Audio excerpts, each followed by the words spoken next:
Welcome back to the Stay Busy Boxing YouTube channel. My name's Cameron, and today we're talking all about the stance. In my opinion, the stance is the most glossed over fundamental in all of this sport, which is crazy because your defensive movements, your punching, your distance adjustment, it all comes from having a nice, solid stance. The first thing that I want you to understand about your stance is that it is your stance. It's going to look different from mine, from your coaches, from other guys in your gym, and that's based on a lot of things. Me personally, I'm 6'3" and my hips do not hinge that well. So my stance is a little more upright, and because I do have the length, I stand more bladed, right? I pump a lot of jabs and wait to throw that heavy two when the time opens up. Let's say you're a little bit shorter, maybe a little stocky. You're going to work on moving to the inside in your neutral stance, and then when you get there, you're going to widen up. And so you can throw those uppercuts and you're going to throw those hooks that those short, stocky guys love to throw. But today we're going to talk about the neutral stance, which is basically what we teach everyone at the beginning, and you will learn the fundamentals to build off it into what is going to eventually be best for you. So this below me is the line. Every gym has some form of the line. In my personal gym, it's actually a board. We use kind of a 2x4. I'm not the biggest fan of that because let's say you're first learning to move and walk in your stance. You might hit your heel on it, you might hit your toe on it, and then you're gonna look down. And I want us to avoid looking down as much as we can, because as soon as you look down, you're gonna hinge forward. Then your weight's not distributed properly. And the most important thing with your stance is that your weight is distributed properly and you can move anywhere you need off it, right?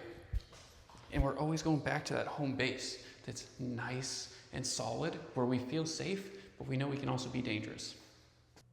So the way we're going to find your stance is we're going to take a half step forward, half step back on that line. Make sure the weight is going to be on the balls of your feet before we distribute it. The front foot's going to take a little longer, but the back foot should be immediate. Okay, we're going to go 60% back, 40% forward, with all the weight in our back foot on the balls of our foot. The reason that is because if you're flat-footed, you can't move. It's basically the same as keeping your knees straight. So everything in boxing is going to require your legs to be activated and engaged. And if you're flat-footed or straight-legged, it's just not going to happen. So it's very important to learn early on to keep the weight on the balls of your feet. The next thing you need to understand is the angle that your back foot is facing is one of, if not the most important part of your stance. Now, for a nice neutral stance, we're going to go 45 degrees both directions, front and back foot. Now, let's say you need to go on the defensive, right? You get backed into a corner, you're going to open that foot up so you can sit in your stance and be effective to catch and shoot, right? And if it's facing too far forward, then you're going to be much more bladed and kind of in and out working, right? Which is a style that suits someone really tall and lanky like me who likes to throw a lot of jabs. But for today, we're going to focus just on that 45-degree angle. 45 every time. And then just rock in your stance. Nice and easy. The last portion of finding our stance is understanding what to do with our arms and our head. So we're going to get back on our stance, nice and cozy. And what we're going to do is make a fist with our right hand. It's going to go against our cheek. And don't think that's enough. Some people forget about the arm and they let it flail out. It doesn't work that way. It needs to be against your body, not going anywhere. You should be able to take 30 to 40 hooks right on that and it not change. And then with my lead hand, I like to, down to the elbow, keep it pressed against my body to protect. And then my hand will sit out a little bit further ahead, right? I like to keep it going up and down, kind of like with my movements, my bounces. I feel like that helps me throw feints sometimes, and I can pop that jab kind of sneakily if needed, right? But it also works as a defensive tool, because sometimes you're just going to take a step back, and all you got to do is put that there, and you're back in your stance.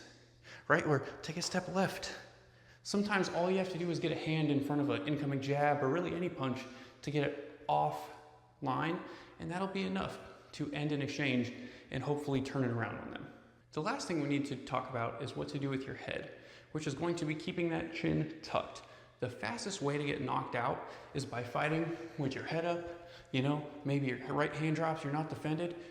Getting hit on the chin is how you get knocked out. And so it's pretty self-explanatory. You need to keep your chin tucked in almost always. Some people like to put a tennis ball there and force it. It is going to take time to train your body to naturally do it because it is an uncomfortable movement, especially when you also have to keep your eyes up, right? On your opponent, or if you're shadow boxing, on yourself. It takes time, but it is imperative that you get used to keeping that chin tucked. So now that you've figured out your stance, you need to get very comfortable in it in a bunch of situations. So all you need to do for a little while is get set up in your stance and just rock around. Slide forward a little bit, slide backwards, left and right. They're not full-on steps, they're adjustments, right? Boxing is a game of inches, and if you always force yourself to take a big step, it's not gonna work, and it's not necessary either. It's like if I teach you to slip, right? And you go, yeah, the guy might have missed you with your punch, but you can't do anything from that position, right? You lose your stance, you can't do any footwork movements to get out, and you can't throw back. So it's a useless movement. As where, if I slip here, right? 16-ounce boxing gloves, only what, this big? And then I'm loaded. You can throw off it. So basically, you need to do the same thing with your stance. Sometimes you need to catch their rhythm and realize that they're bouncing or they're moving like this, and sometimes all you need is that little adjustment before a power jab, and that can get enough to find you an opening to go on the offensive. And I really want you to take the time to focus on this movement. I know when you first start fighting, it is very exciting to want to go beat up bags, to start sparring, to start hitting mitts. But these fundamentals are what is going to make you successful when it's time to move on to that. I understand it's tedious. I understand it's boring. And you're probably looking at yourself like, I'm an athlete. Why am I working on this? It's not for the physical benefit. It's more on your mind, this one. Eventually you'll get to a level where you realize that those little movements are going to set you up for openings to attack, or an opening to defend and get away from an attack, or even buy yourself some time to catch your breath. And those are the things you need to be thinking about if you're going to be successful. And if you can be ready to implement those at the right time, based on where you started and how you learned, it's going to be way easier than trying to force it in the future. So after you've spent hours and hours getting comfortable in your stance, as you should, we're going to move on to our first proper footwork drill. It is called the box step. It is taught by every coach in about every gym that at least I've ever been to, and it should. It's a wonderful drill that not only can you use day one just with your stance, you can progress with it over time. So we're going to work on the box step, which basically is getting in your stance, getting nice and comfortable, and moving forward, right, backwards, left, nice and easy. And after each step, I want you to, when you're first starting, I want you to do a little check. I want you to make sure you can move, right? It is just as tedious and just as boring as what we were working on before, but it is a little more realistic, and it's getting us ready to move around completely. The reason I'm such a big fan of the box step is because it is so easy to progress but still get the same basic footwork and stance benefits out of it. Like, just an example is you can do it and jab each direction, right? Eventually you can go to 1-2s.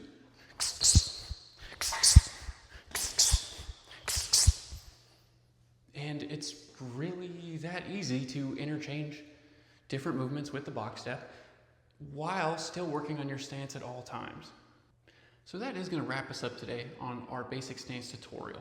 If there's anything I want you to take from this video, it's understanding how important having a nice, solid stance is. Like I said earlier, you want to be comfortable, but also feel dangerous at the same time. The adaptability is what's going to make you a great fighter. I appreciate you taking the time to watch our video here, hearing me out. Hopefully I taught you something. I do have a couple more tutorials coming along the way. We're going to get into some basic defensive movements, basic footwork, and yes, I promise we will get to punching. That is what everyone seems to be asking about. So if you don't want to miss any of that, I suggest you drop a sub and be on the lookout. Otherwise, enjoy the rest of your day and stay busy.